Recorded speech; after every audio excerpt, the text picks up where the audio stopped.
শুধু নামাজ, রোজা, জিকির এগুলো নিয়ে ইসলাম আমাদেরকে পড়ে থাকতে বলেনি। কোরআনিক অর্ডার হচ্ছে আপনার নামাজ শেষ, আপনি বেরিয়ে পড়বেন, কাজে বেরিয়ে যাবেন। ফাইদা কুদিয়াতিস সালাতু ফান্তাশিরু ফিল আরদি ওয়াবতাগু মিন ফাদলিল্লাহ। বিধানটা কার বলুন? আওয়াজ করে বলুন, বিধানটা কার?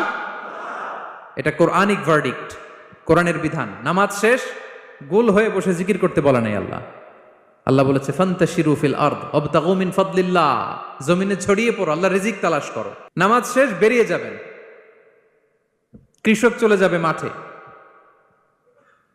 শ্রমজীবী চলে যাবে ফ্যাক্টরিতে, শিক্ষকরা চলে যাবে তাদের শিক্ষা প্রতিষ্ঠানে, কর্পোরেট ওয়ার্ল্ডের লোকেরা চলে যাবে তাদের প্রতিষ্ঠানে। ডেভেলপমেন্ট করতে হবে, সিভিলাইজেশন করতে হবে। নামাজের পরে গোল হয়ে বসে থাকা চলবে